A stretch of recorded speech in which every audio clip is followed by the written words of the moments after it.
के एक गाँव में आए हैं, राजस्थान में आए हैं और आप ये खेती खीरा की कर रहे हैं और मुझे पता लगा कि आप इससे अच्छा मुनाफा भी कमा रहे हैं, तो आप और लोगों के लिए, किसानों के लिए एक सिंबल हो सकते हैं, बता सकते हैं कि किस तरीके से करें। ये कितने एरिया में लगा हुआ है आपका? ये तकरीबन 4000 वर्ग मीटर तक एक किसान इस पे अनुदान ले सकता है। भारत सरकार इसमें अनुदान देती है। बड़े काश्तकार को 50%, लघु सीमांत में जो छोटा काश्तकार होता है उसको 70% तक अनुदान मिलता है।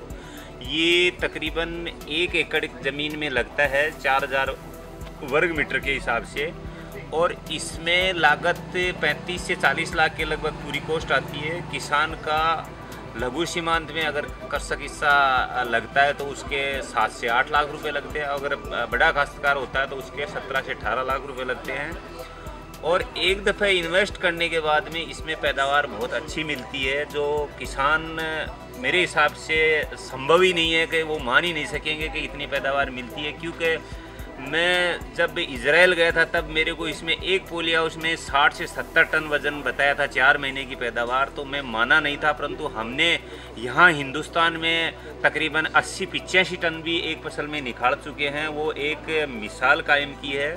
और यही नहीं, अभी और इसमें ज़रूरत है अच्छा करने की, क्योंकि कई देशों में ये अभी हमारे राजस्थान में 8 से 10 किलो लास्ट एवरेज इस खीरे का वज़न लिया गया है। जो विदेशों में मेरे को सुनने में आया है कि 60 से 65 किलो भी एक पौधे से खीरा ले रहे हैं। हो सकता है कि मैं भी वहाँ जा कर के देखूँ और वो जो संरक्षित खेती वो कर रहे हैं वो मैं यहाँ आकर के करूँ।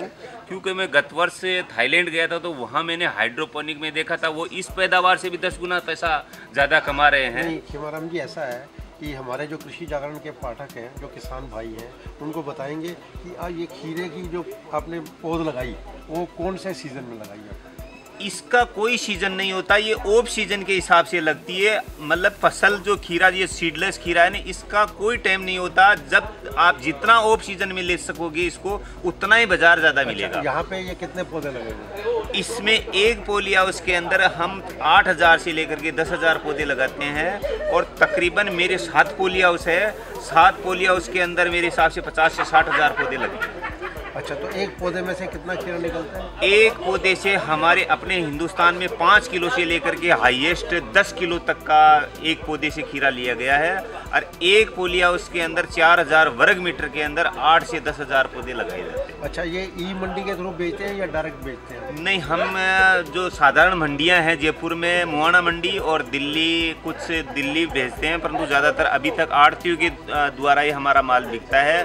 डायरेक्ट कस्टमर से कांटेक्ट नहीं हो पाया है। अच्छा, तो ये कितनी फसल ले सकते हैं आप एक पॉली हाउस के अंदर खीरे की? खीरे की हम ज़्यादातर 2 फसल लेते हैं एक साल के अंदर, और उसके बाद में गर्मियों के अंदर हम इसका सोलराइजेशन करते हैं, जो सॉइल सोलराइजेशन बोलते हैं। गर्मियों में जो सूर्य की किरणों के द्वारा जो तापमान बढ़ता है मई जून के महीने में, उस टाइम पर हम इसको अच्छी तरह पानी दे करके सीड से कवर्ड करके इसका अंदर का टेम्परेचर तकरीबन 60 से 70 डिग्री तक बढ़ता है, जिससे इसकी अंदर की सारी बीमारी, जितने भी निमाटोड से संबंधित और फंगस से संबंधित जितने भी वीड्स हैं, वो खरपतवार है, उनसे संबंधित सारी बीमारी नष्ट हो जाती है। अच्छा, ये तो बड़ी अच्छी बात हुई।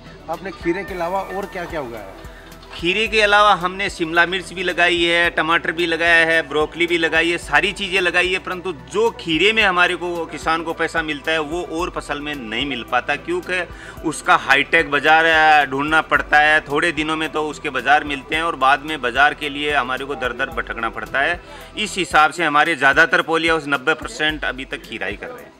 सारे पॉली हाउस खीरा ही? हाँ, ज़्यादातर 90% के लगभग खीरा ही कर रहे हैं। कुछ गिने चुने किसान हैं जो नई, जैसे चेरी टमाटर हो गया या बड़ा टमाटर भी बोते हैं, कुछ स्ट्रॉबेरी भी करते हैं। परंतु सबसे बेस्ट मेरा तो यही कहना होगा कि जो भी अगर संरक्षित खेती में घुसता है तो खीरे में अभी तक जितना पैसा मिल रहा है उतना इसके अलावा किसी फसल में नहीं। तो कहने का मतलब ये हुआ कि जो खीरा है वो आज के टाइम के अंदर बहुत लोगों को पसंद आता है और कोई कंपटीशन नहीं है? नहीं, कोई कंपटीशन नहीं है। कहीं पे भी अगर आप खेत में बकरी चराने वाले को भी अगर आप खीरा बेचना चाहोगे तो वो भी खीरा ले लेगा मेरे हिसाब से। और जैसे शिमला मिर्ची को अगर अपन ले जा करके बकरी चराने वाले को बेचेंगे तो वो नहीं ले पाएगा। तो आदमी एक साल के अंदर, एक किसान पॉली हाउस के ऊपर खर्चा करके कितने पैसे खीरे से निकाल सकता है या दूसरे किसी जैसे सब्जी से? एक फसल मतलब एक पॉली हाउस 4000 वर्ग मीटर, जो मान करके चलो 1.5 बीघा पक्की ज़मीन होती है, उस ज़मीन में 2 फसल लेगा किसान, तकरीबन उसमें खर्चा बैठेगा 2 लाख 4 लाख रुपए का, और उसमें पैदावार बैठ जाएगी पूरे साल भर की 18 से 20 लाख रुपए की।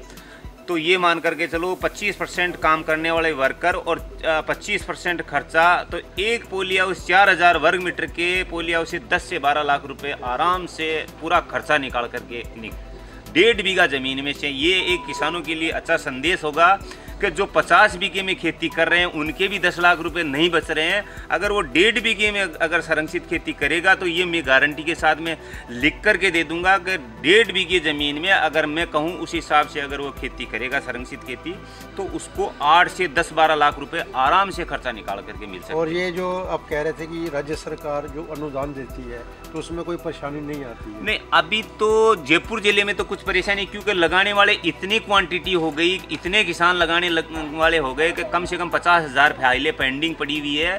तो इस टारगेट से तो किसानों का काम होगा नहीं, क्योंकि अब इसमें पैसा दिखता है तो हर किसान लगाना चाहता है, हर किसान का नंबर नहीं आ पाएगा। तो आप सरकार को क्या कहना चाहते हैं? हम सरकार से यही निवेदन करेंगे कि जो आप इस नरेगा में पैसा दे रहे हो उस नरेगा में ना दे करके इस संरक्षित खेती में पैसा दो, जिससे उस नरेगा के जो वर्कर है उसको इस संरक्षित खेती से जोड़ दो, तो उनको भी पैसा जाए, और इस संरक्षित खेती से जो पैसा ज़्यादा आएगा उससे देश का विकास होगा, किसान का विकास होगा और मजदूर का विकास होगा। कृषि जागरण आपकी इस जानकारी के लिए धन्यवाद करता है। बहुत बहुत धन्यवाद।